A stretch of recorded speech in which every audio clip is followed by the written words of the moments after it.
সনাতন গোস্বামীকে শিক্ষা প্রদান করছিলেন, সেই সময় বলছেন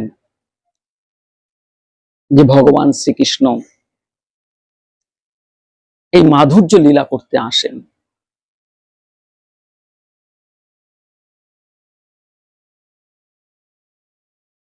তো এই মাধুর্য লীলা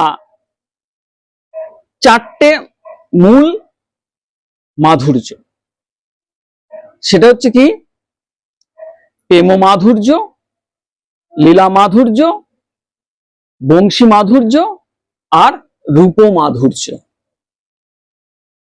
ভগবান শ্রীকৃষ্ণের যে গুণ 64টা গুণ রয়েছে, এই চারটে গুণ ভগবান শ্রীকৃষ্ণের মধ্যেই রয়েছে, অন্য কারো মধ্যে নেই। তো ভগবান শ্রীকৃষ্ণকে শ্রেষ্ঠ কেন বলবে?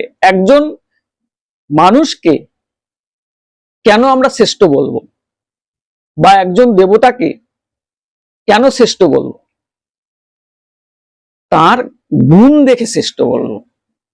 যার মধ্যে যত গুণ রয়েছে সেই শ্রেষ্ঠ হয়। তো ভগবান শ্রীকৃষ্ণের গুণ রূপ গোস্বামীপাদ লিখছেন। কি বলছেন? উজ্জ্বল নীলমণিতে অনন্ত গুণের মধ্যে 64 প্রধান, এক এক গুণ শুনি জুড়ায় ভক্তের কান।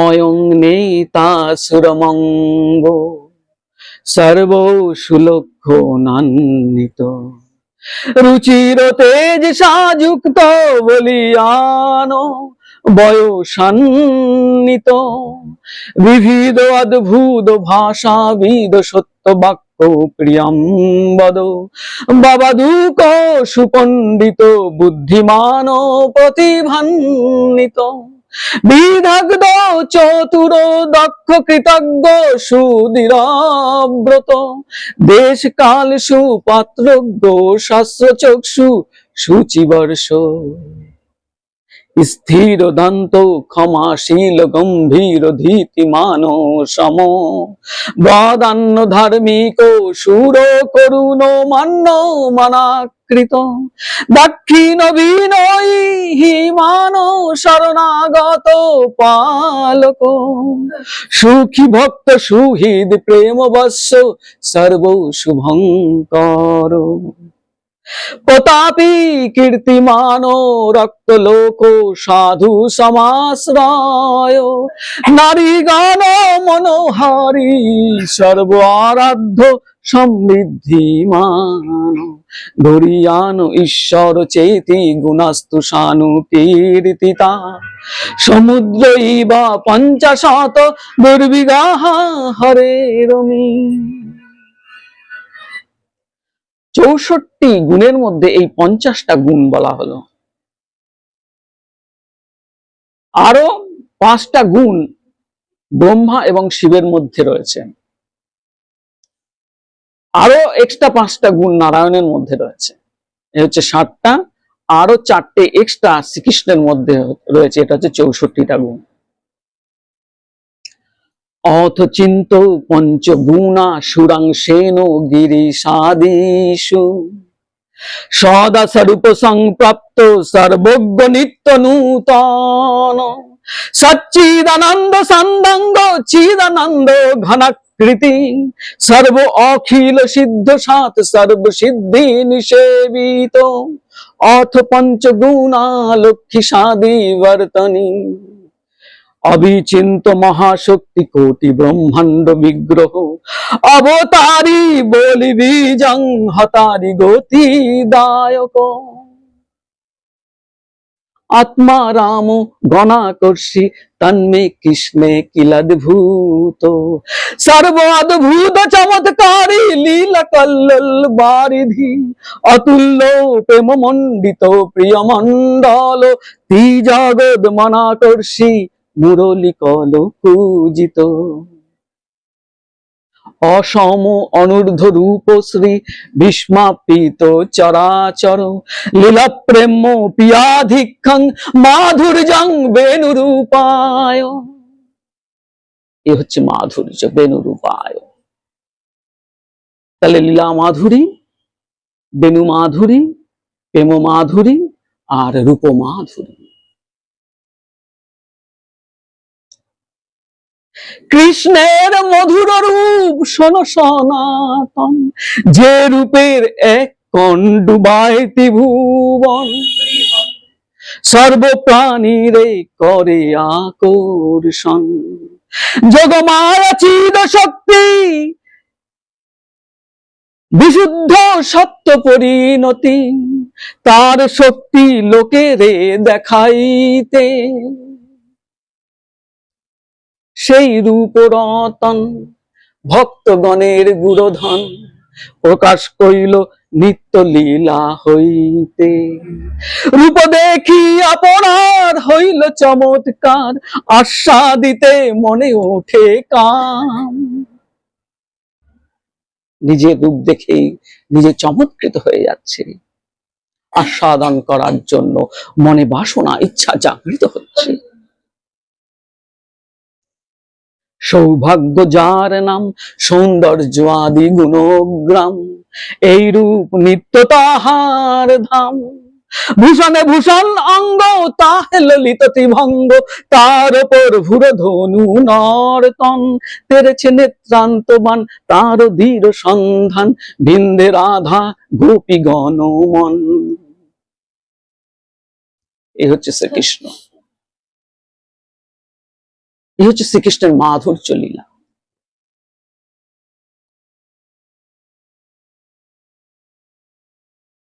তার এই নররূপ লীলা তিনি করছেন। কৃষ্ণের যতক খেলা সর্বোত্তম নরলীলা, নরবপু তাহারি স্বরূপ। গোপবেশ বেণু কর নব কিশোর নটবর, নরলীলা হয় অনুরূপ। এই গোপবেশ ধারণ করে তিনি মানুষের মতো আমাদের মাঝে এসে তিনি লীলা করছেন। তিনি প্রেম শেখাতে এসেছেন। কোন প্রেম? সেই অপ্রাকৃত প্রেম, সে বিশুদ্ধ সত্য পরিণতি, যার শক্তি লোকেরে দেখাইতে। ভক্তগণের গুরুধন, প্রকাশ করিল নিত্য লীলা হইতে। সে বিশুদ্ধ প্রেম ভক্তি। আজ শ্রীকৃষ্ণ চৈতন্য মহাপ্রভু এটা আপামর জনসাধারণকে দিতে এসেছেন।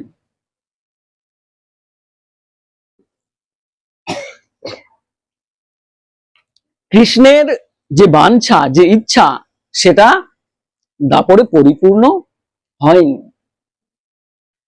তাই তিনি আবার এসেছেন শ্রীকৃষ্ণ চৈতন্য রূপ ধারণ করে। তো রাধারানীর যে প্রেম, সেই প্রেমটা আস্বাদন করার জন্য, যে রাধারানী আমাকে ভালোবেসে কি সুখ পায়, আর আমার মধ্যেই বা কোন রস রয়েছে যেটার জন্য রাধারানী এত ব্যাকুল হচ্ছে।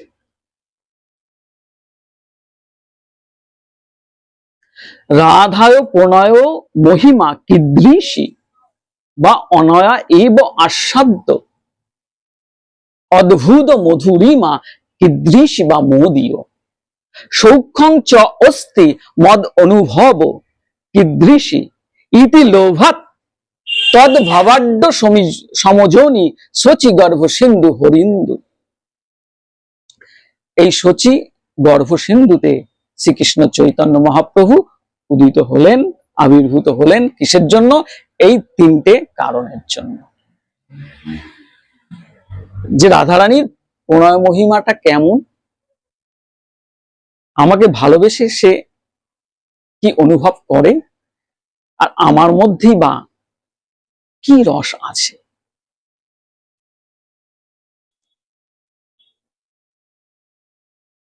তো কৃষ্ণদাস কবিরাজ গোস্বামী সুন্দর পয়ারের মাধ্যমে এটা আমাদেরকে জানাচ্ছেন। কৃষ্ণের এক বিচার আছয়ে অন্তরে, পূর্ণ আনন্দ পূর্ণ রূপ রস কহে মোরে। আমা হইতে আনন্দিত হয় ত্রিভুবন, আমাকে আনন্দ দিবে ওইছে কোনজন।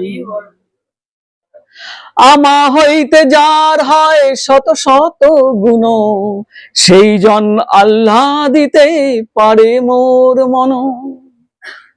আমা হইতে গুণীবর জগতে অসম্ভব, একলি রাধিকাতে তা করি অনুভব।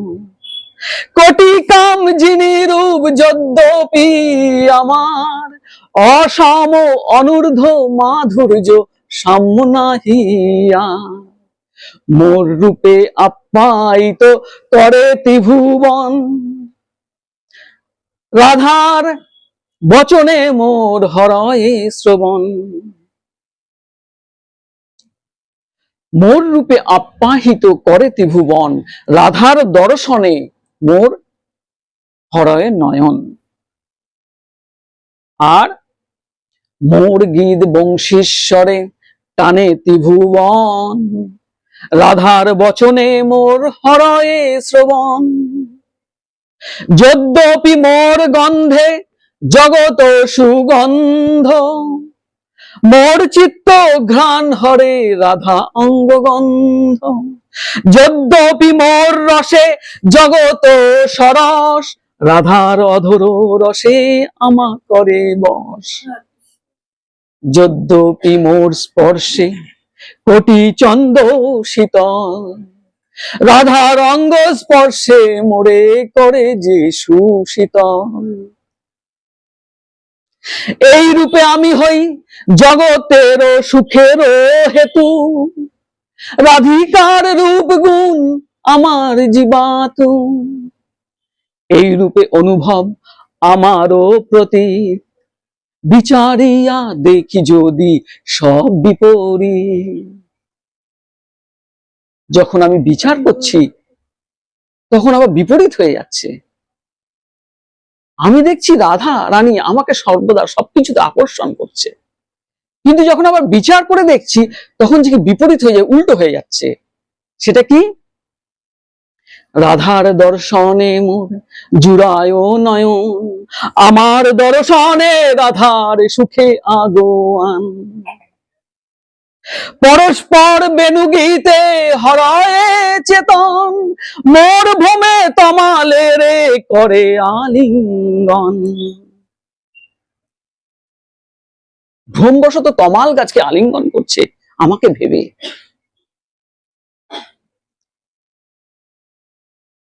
অনুকূল বাতে যদি পায় মোর গন্ধ, উড়িয়া পড়িতে চায় নেত্র হয় অন্ধ। তাম্বুল চর্বিত করে যবে আস্বাদনে, আনন্দ সমুদ্রে ডোবে কিছুই না জানে। মোর সঙ্গমে রাধা পায় যে আনন্দ, শত মুখে কহি তবু না পাই অন্ত।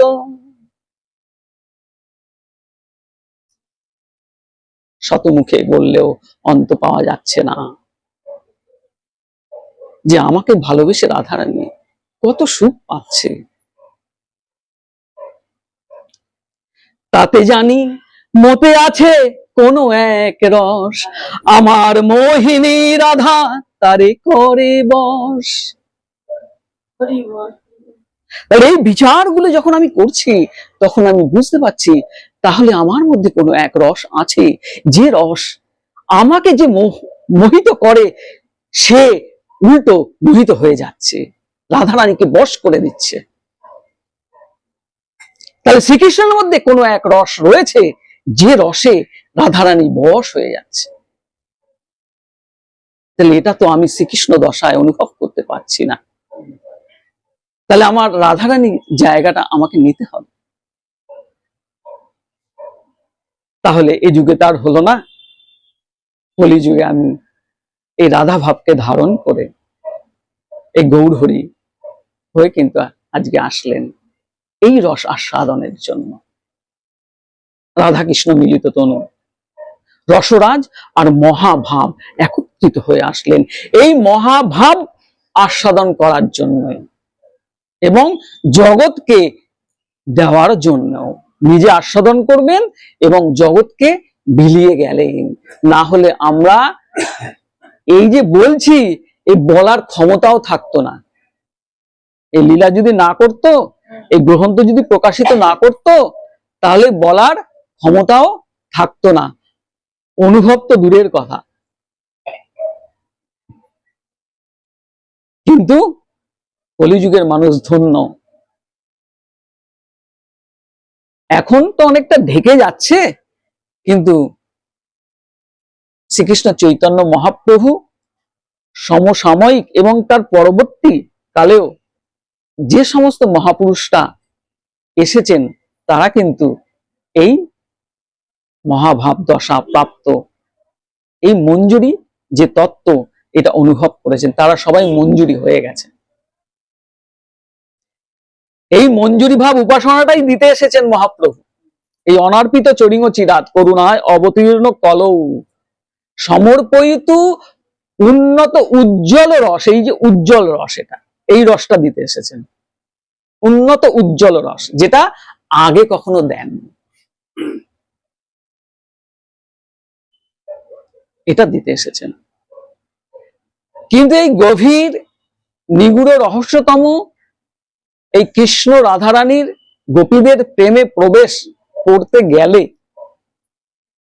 অনবরত কৃষ্ণ নাম উচ্চারণ না করলে, চিত্তরূপ দর্পণটা মার্জিত না হলে, সিদ্ধদশা প্রাপ্ত না হলে ওখানে প্রবেশ হয় না। কিন্তু প্রবেশ না হলে কি আমরা শ্রবণ করব না? শুনতে হবে। শ্রবণী মঙ্গলম।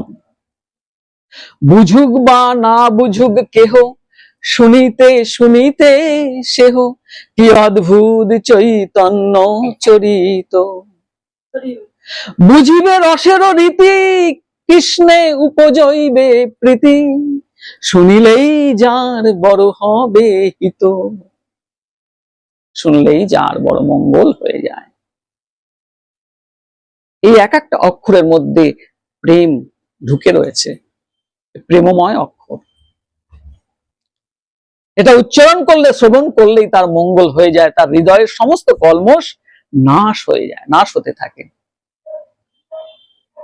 কৃষ্ণ নাম উচ্চারণ করলে যেমন হৃদয়ের কলমশ নাশ হতে থাকে, কৃষ্ণ কথা শ্রবণ করলেও এই হৃদয়ের কলমশ নাশ হতে থাকে, এই চিত্তরূপ দর্পণটা মার্জিত হতে থাকে। ওই জন্য মহাপ্রভু কি বললো? চেত দর্পণ মার্জনম ভব মহাদাবাগ্নি নির্বাপিতং সেহ কৈরব চন্দ্রিকা বিতারণং বিদ্যা বৌধু জীবনম আনন্দ অম্ভুদ বর্ধনং প্রতিপদং পূর্ণ প্রেমামৃত আস্বাদন স্ব আত্মস্নাপনম পর বিজয়তে শ্রীকৃষ্ণ নাম সংকীর্তনম। এই শ্রীকৃষ্ণ নাম সংকীর্তনে এত কিছু লাভ করা যায়।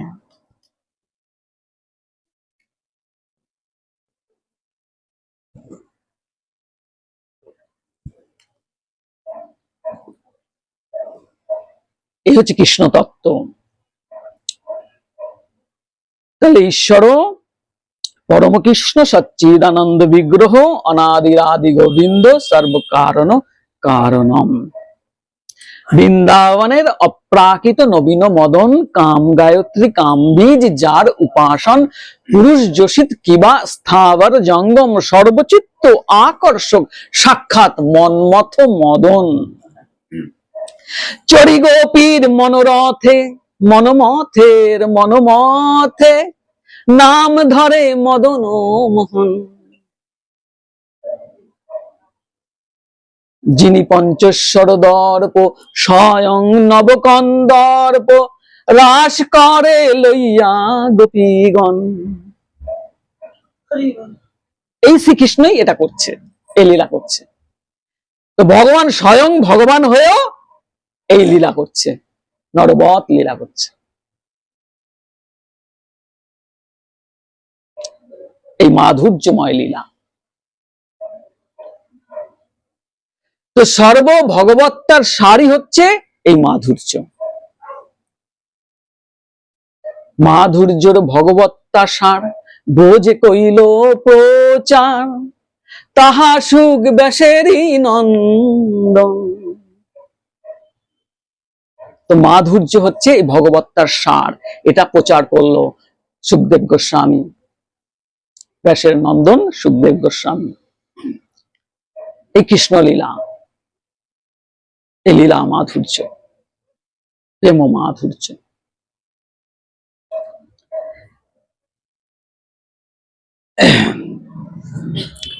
নানা ভক্তের রসামৃত নানাবিধ হয়, সেই সব রসামৃতের বিষয় আশ্রয়। হচ্ছে আশ্রয়। আশ্রয় লইয়া ভজে কৃষ্ণ তারে নাহি ত্যাজে, আর সব মরে অকারণ। তো আশ্রয় করতে হবে, সে গুরুদেবের চরণকে আশ্রয় করতে হবে, নামকে আশ্রয় করতে হবে, আর সাধুগুরু বৈষ্ণবের শ্রী চরণ ধুলিকে আশ্রয় করতে হবে।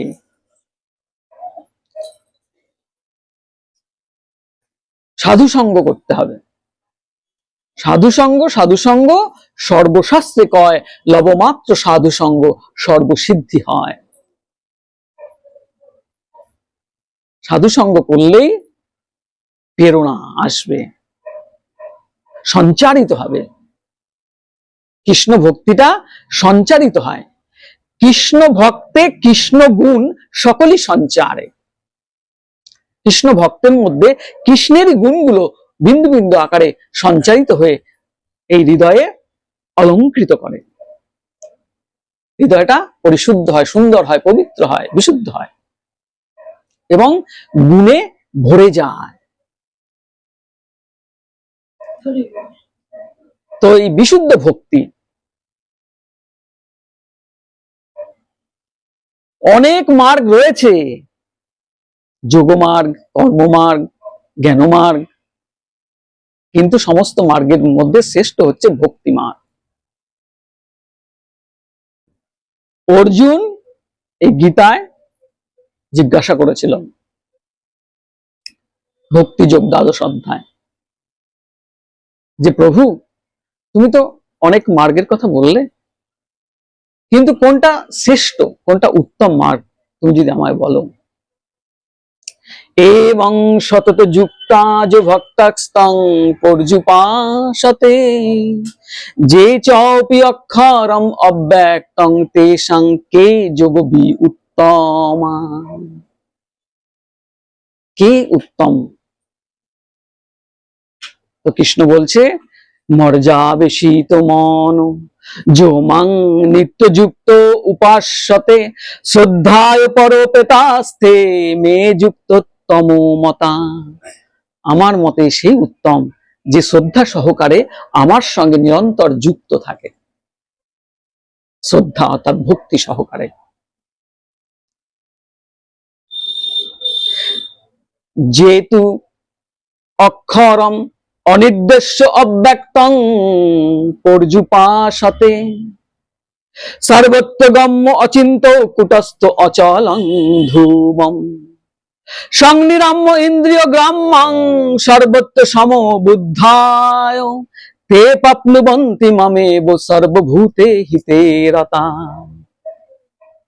যোগ এবং জ্ঞানের মধ্যেও যুক্ত হওয়া যায়, এইভাবে যুক্ত হওয়া যায়, কিন্তু ক্লেশ অধিকতর তেষাম অব্যক্ত আসক্ত চেতসাম, অব্যক্ত হি গতি দুঃখং দেহবাদিভ্যোর ব্যাপতে।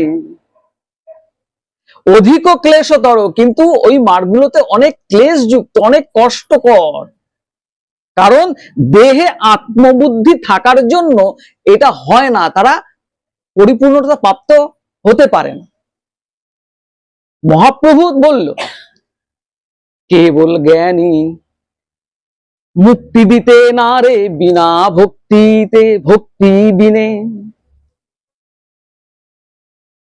কেবল জ্ঞানে মুক্তি দিতে না রে ভক্তি বিনে। কৃষ্ণ উন্মুখ হয় যেই সেই মুক্তি পায় বিনা জ্ঞানে।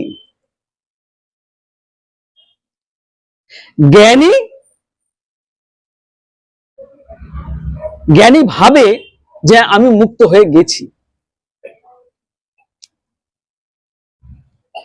জ্ঞানী মুক্তি করি মানে বস্তুত বুদ্ধি শুদ্ধ নয় কৃষ্ণ ভক্তি বিনে। জ্ঞানী নিজে নিজে ভেবে ফেলে যে আমি মুক্ত হয়ে গেছি, আসলে সে মুক্ত হয় না, কারণ বুদ্ধিটাই তো শুদ্ধ হয় না কৃষ্ণ ভক্তি ছাড়া। যার বুদ্ধি শুদ্ধ হয় না সে কিভাবে মুক্ত হবে? মুক্তিটা কি? কিসের মুক্তি? দেহটা চলে গেল, দেহ চলে গেলে কি মুক্তি হয়? দেহ চলে গেলে আবার একটা জন্ম হয়, মৃত্যুর পর আবার জন্ম হয়। দেহটা চলে গেলে আবার একটা শরীর প্রাপ্ত হবে তোমার কর্ম অনুযায়ী। সেই জন্য মৃত্যুর পরে মুক্তি নয়, মুক্তিটা হবে জীবিত দশা অবস্থাতেই মুক্তি হবে। সে মুক্তিটা কি? মুক্তিটা হচ্ছে হৃদয়ের এই কাম, ক্রোধ, লোভ, মদ, মোহ, মাশ্চর্য, এই যে রিপুগণ রয়েছে, এর থেকে মুক্তি। সর্বোপরি কাম থেকে মুক্তি। কাম মানে সমস্ত কামনা বাসনা থেকে মুক্তি। সেই মুক্তিটা হবে মুক্তি, যেটা যখন দাস্য ভক্তিতে প্রবেশ হয় তখন তার হৃদয়ে এই দশা এসে যায়।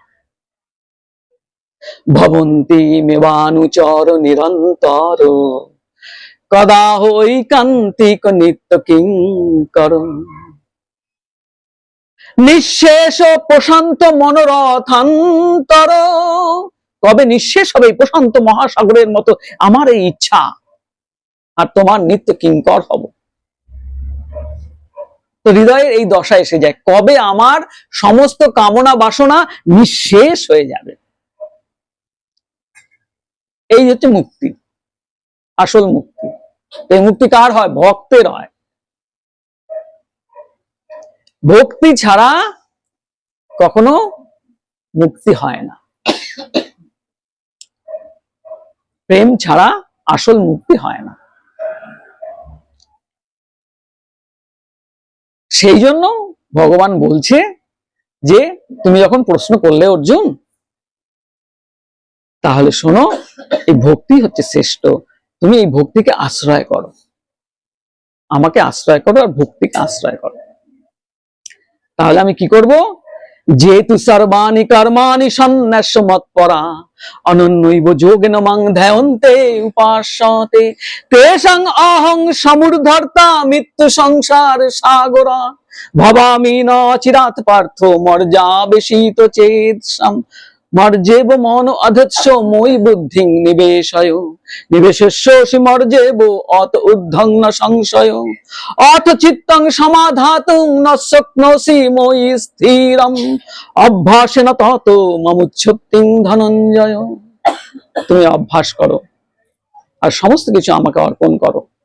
আচ্ছা, অভ্যাসও যদি করতে না পারো, অভ্যাসে অসমর্থ হোসি মৎকর্ম পরমো ভব মদর্থপি কর্মাণি কুর্বং সিদ্ধিম ব্যাপিষ্যসি।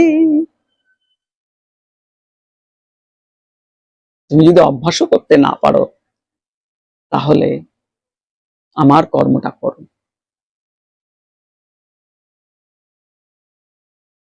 আর এটাও যদি না পারো, অথ এতৎ ওপি অশক্ত হোসি কর্তুম মদযোগম আশ্রিত সর্বকর্ম ফলত্যাগং তত কুরু যথাত্মাবান। সমস্ত কর্মফল ত্যাগ করে তুমি আমার শরণাপন্ন হও, আত্মবান হয়ে কর্ম করতে থাকো। কর্মফল ত্যাগ করে তুমি আত্মবান হয়ে কর্ম করতে থাকো। কিন্তু এটা অত্যন্ত কঠিন, কর্মফল ত্যাগ তো আমরা করতে পারি না। আগে সহজ করে দিল, আগে সহজটা বললো, এরপরে কঠিনটা বললো। সবচেয়ে সহজটা হচ্ছে কি? তুমি আমার কর্ম করো। তো আমার কর্মটা কি?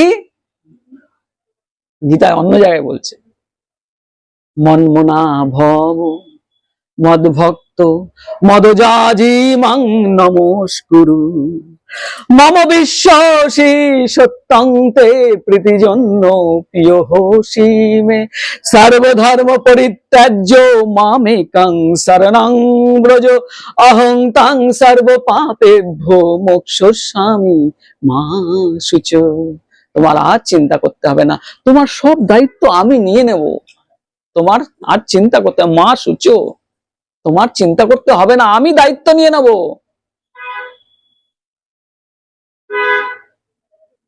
তুমি শুধু আমাকে একটু মনে মনে চিন্তা করো, একটু আমার নাম করো, আমাকে একটু নমস্কার করো, আমাকে একটু জল ফুল তুলসী দিয়ে একটু পূজা করো, এইটুকু তো তুমি করতে পারবে।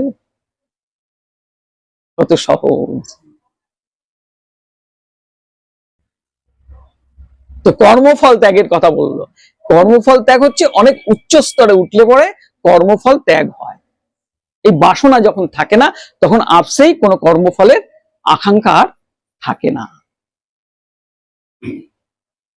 সেই জন্য পরে আবার শ্লোকটাই বললো যে কর্মফল যে ত্যাগ করতে পারছে সে তো অনেক উচ্চ স্তরে উঠছে, তার স্তর তো অনেক উচ্চ স্তরে উঠে গেছে। সেই জন্য সেহহি জ্ঞানাভ্যাসাং জ্ঞানাং ধ্যানাং বিশেষতে ধ্যানাৎ কর্মফল ত্যাগাবস্থা গচ্ছন্তির অনন্তরম। তাহলে জ্ঞানের থেকে ধ্যান শ্রেষ্ঠ, ধ্যানের থেকেও শ্রেষ্ঠ হচ্ছে এই কর্মফল ত্যাগ। তিনি শ্রেষ্ঠ হয়ে যাচ্ছে, তিনি ব্রহ্মভাব প্রাপ্ত হচ্ছে। তার ভেতরে যে গুণগুলো এসে যাচ্ছে, যে কর্মফল ত্যাগ করতে পারছে তার মধ্যে একটা বিশেষ গুণ এসে যাচ্ছে, অনেক উচ্চ স্তরে পৌঁছে যাচ্ছে, তখন সে ভক্ত হয়ে যাচ্ছে আসল। আর সেই ভক্তকে ভগবান খুব পছন্দ করছে, ভালোবাসছে, উত্তম বলছে। সেটা কি? সে গুণগুলো কি?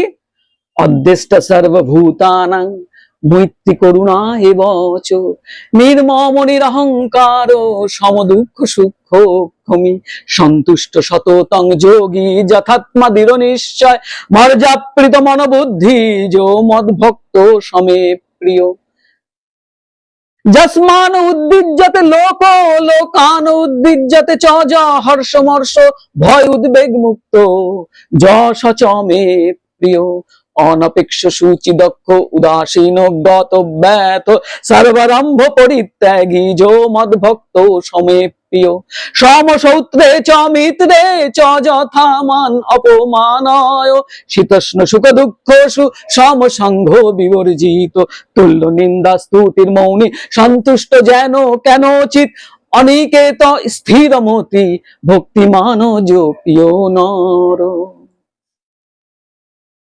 সেই ভক্তকে আমি খুব ভালোবাসি, সে আমার অত্যন্ত প্রিয়, যার মধ্যে এই গুণের সমাহার দেখা যাচ্ছে, প্রকট হয়েছে, এই গুণগুলো প্রকাশিত হয়েছে সেই ভক্তের মধ্যে।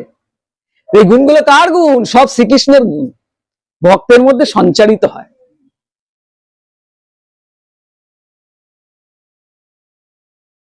কৃষ্ণের গুণ কৃষ্ণ ভক্তে সকলই সঞ্চারে। সেই ভক্ত আমার খুব প্রিয়, যে ভক্তের মধ্যে এত গুণগুলো এসে যায়। এই যে ভক্তি যোগ সবচেয়ে শ্রেষ্ঠ, গীতার দ্বাদশ অধ্যায় ভক্তি যোগ। তো আমাদের এই প্রতিপাদ্য বিষয় হচ্ছে ভক্তি, ভগবানকে ভক্তি করতে হবে। এই ভক্তির সোজা বাংলা ভাষা হচ্ছে ভালোবাসা। ভগবানকে ভালোবাসতে হবে,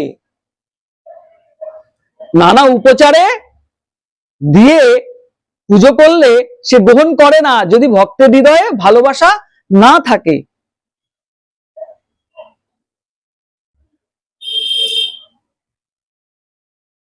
সে ভাবটা গ্রহণ করে, ভাবগ্রাহী জনার্দন নানা উপচারে কৃত পূজন আর্ত বন্ধ প্রেম নৈব ভক্ত হৃদয়ং সুখ বিদ্রুতং সাত যাবদ ক্ষুদস্থি জঠরে জড়োঠা পিপাসা তাবদ সুখায় ভবতু নানু ভক্ত প্রেয়।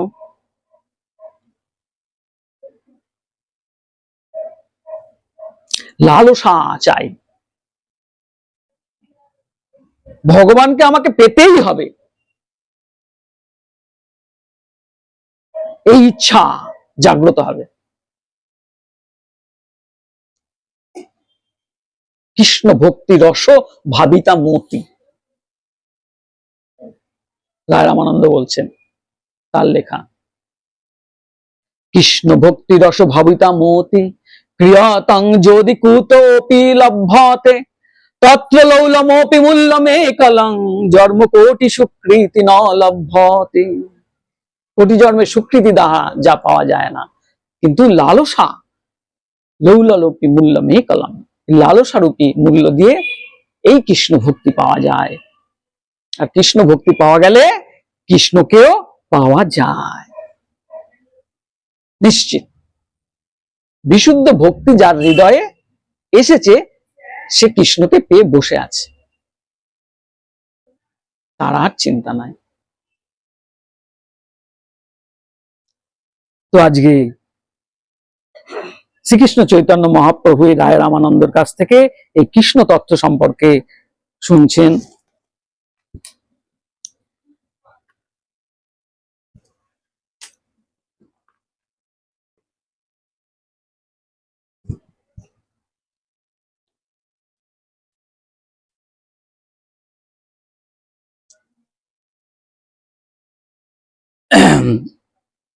তো তিনি বলছেন কি, সংক্ষেপে কহিল এই কৃষ্ণের স্বরূপ, এবে সংক্ষেপে কহি রাধা তত্ত্বরূপ। কৃষ্ণের অনন্ত শক্তি তাতে তিন প্রধান, চিৎ শক্তি, মায়া শক্তি, জীব শক্তি নাম।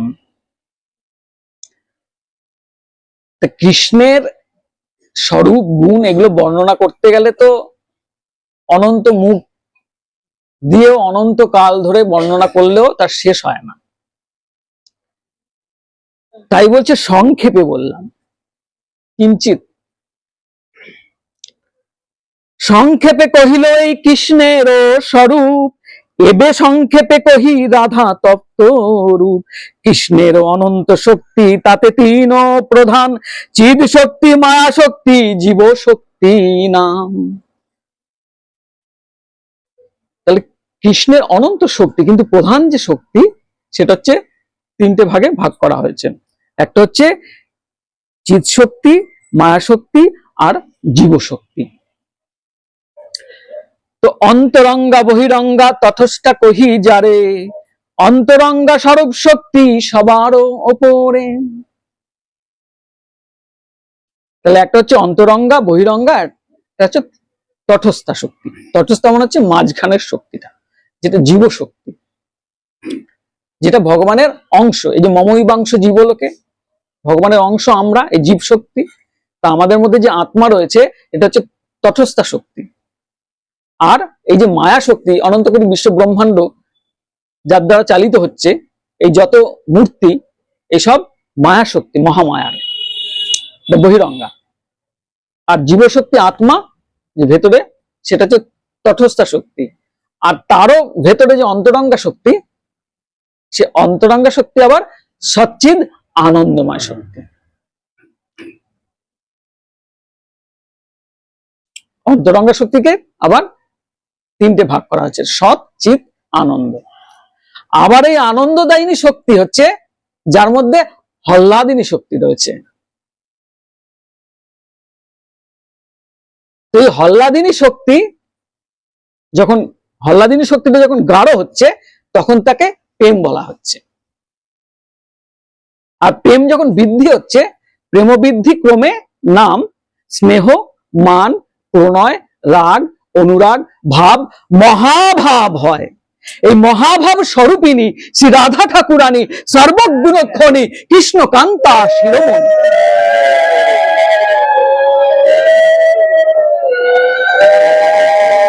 এই হচ্ছে রাধারানী। রাধারানী কে?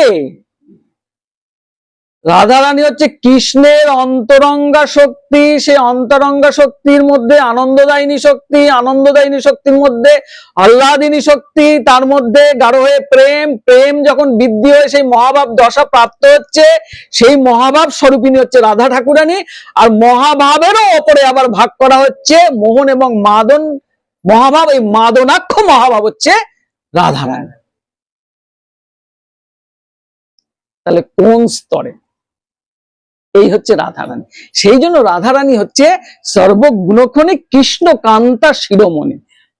ভগবান শ্রীকৃষ্ণের হৃদয়ে রয়েছেন, মস্তকে রয়েছেন এই রাধারানী।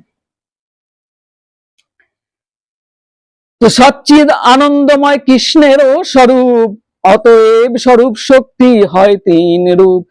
আনন্দ অংশে হল্লাদিনী, সদংশে সন্দিনী, চিদাংশে সংবিদ যারে জ্ঞান করি মানি। কৃষ্ণকে হল্লাদে তাতে নাম হল্লাদিনী, সেই শক্তির দ্বারে সুখ আস্বাদে আপনি। সুখ রূপ কৃষ্ণ করে সুখ আস্বাদন, ভক্তগণে সুখ দিতে হল্লাদিনী কারণ। হল্লাদিনীর সার অংশ তার প্রেম নাম, আনন্দ চিন্ময় রূপ রসেরও আখ্যান।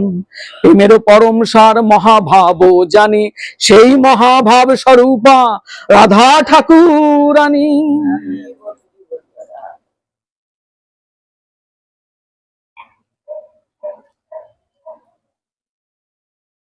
প্রেমের স্বরূপ দেহ প্রেমের বিভাবিত, কৃষ্ণের প্রেয়সী শ্রেষ্ঠ জগতে বিদিত। তাহলে রাধারানী হচ্ছে কি, তার স্বরূপটা হচ্ছে প্রেম দিয়ে গড়া, মহাভাব দিয়ে গড়া রাধারানীর শরীরটা।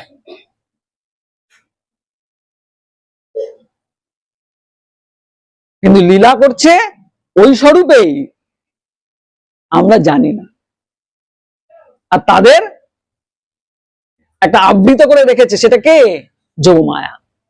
যোগমায়া সমাবৃত।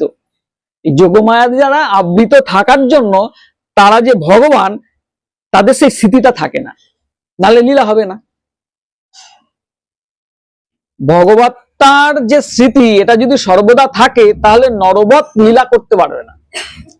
তাই জন্য যোগমায়াকে আদেশ দেওয়া আছে, যোগমায়া সমাবৃত, আবৃত হয়ে থাকে। এগুলো হচ্ছে বিশেষ তত্ত্ব।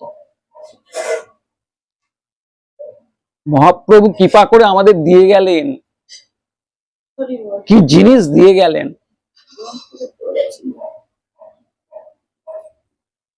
এর কিঞ্চিত অনুভব হলেই জীবন সফল হয়ে যাবে। কিন্তু এই অনুভবটা চট করেই তো আসবে না।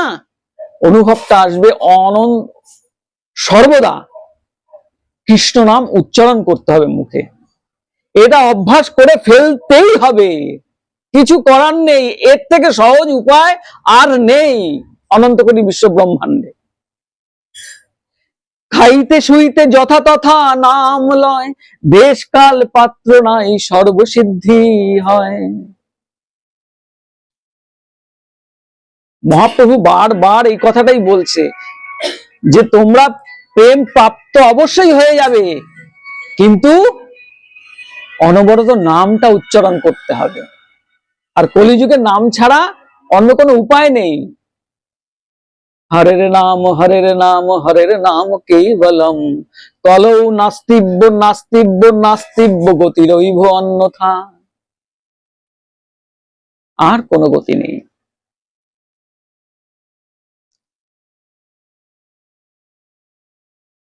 তো রাধারানীর এই ভাব যখন শ্রীকৃষ্ণ চৈতন্য মহাপ্রভুর মধ্যে প্রকট হয়, প্রেমোদ্ভূত হর্ষ দেশ উদ্বেগ দৈন আরতি সংমিশ্রিত, লপিতং গৌরচন্দ্রস্য ভাগ্য বিদগ্ধে নির্সেবিতে। ভাবের উদয় হয় যখন শ্রীকৃষ্ণ চৈতন্য মহাপ্রভু হা কৃষ্ণ বলে ছুটছে। মন মোর বাম দিন জল বিনা যথামিন, কৃষ্ণ বিনা ক্ষণে মরি যায়। মধুর হাস্য বদনে মন নেত্র রসায়নে, কৃষ্ণ তৃষ্ণা দ্বিগুণ বাড়া। হাহা কৃষ্ণ প্রাণধন, হাহা পদ্মলোচন, হাহা দিব্য সদ্গুণ সাগর। হাহা শ্যাম সুন্দর, হাহা পীতাম্বরধর, হাহা রাস বিলাস নাগো। কাহা গেলে তোমা পাই, তুমি বলো তাহা যাই, এত বলি চলিলা ধাইয়া। স্বরূপ উঠি কোলে করি, প্রভুরে আনিল ধরি, বসাইল নিজ স্থানে নিয়া। ক্ষণেকে প্রভুর বাহ্য হইল, স্বরূপের আজ্ঞা দিল, স্বরূপ কিছু শোনাও মধুর গান। স্বরূপ শোনায় বিদ্যাপতি, গীত গোবিন্দ গীতি, শুনি প্রভুর জুড়াইল কান। এই রায় রামানন্দ এবং স্বরূপ দামোদর শ্রীকৃষ্ণ চৈতন্য মহাপ্রভুর পাশে থাকতো সর্বদা, এবং চৈতন্য মহাপ্রভুর যে হৃদয়ের যে দশা কখন কেমন হয় সেই অনুযায়ী তাকে এই কৃষ্ণ কথা, কৃষ্ণের গান, পদগুলো শোনাতো। গীত গোবিন্দ থেকে সুন্দর সুন্দর পদ শোনাতো।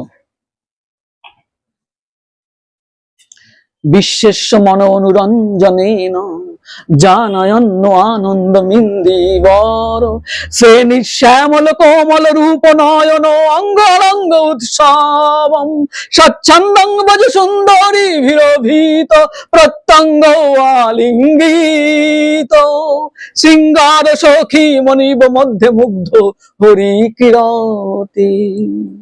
বাচা সুচিত সর্বরী রতি কলা পাগল ভয়া, রাধিকাং বীরা কুঞ্চিত লোচনং, বীর চয়নাগ্র সখী নমৌষ, তদ বক্ষরূহ চিত্র কেলি মকর, পণ্ডিতং পরাঙ্গত, কৈশোর সফল করতি কলয় কুঞ্জে বিহরং হরি। সোহপি কৈশোর কলয় মানয় মধুসূদন, রম্যে স্ত্রীরত্ন কুটস্থ খপাসু খপিতাহিত।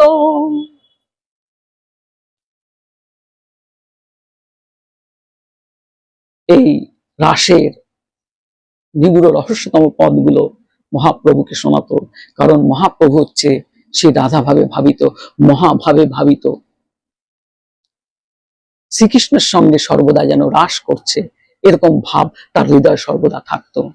কালো মেঘ দেখলে সে শ্রীকৃষ্ণের স্মৃতি মনে পড়ে যায়, বৃন্দাবনের কথা তার মনে পড়ে যায়, রাসস্থলীর কথা তার মনে পড়ে যায় শ্রীকৃষ্ণ চৈতন্য মহাপ্রভুর।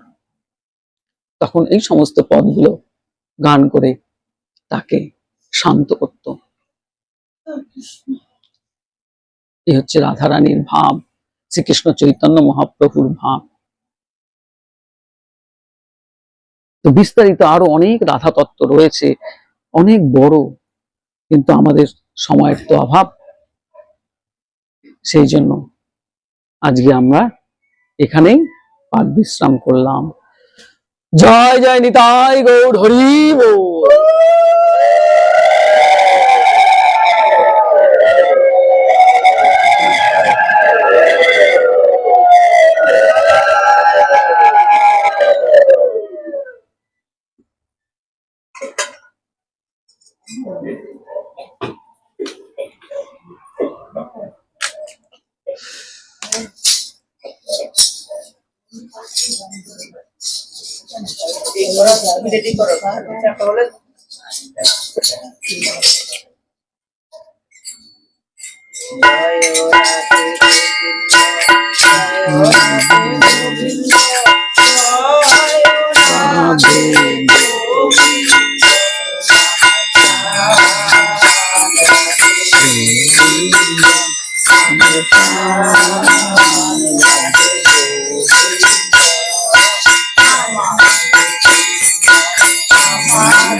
হ্যাঁ এরপরে নিয়ে আসো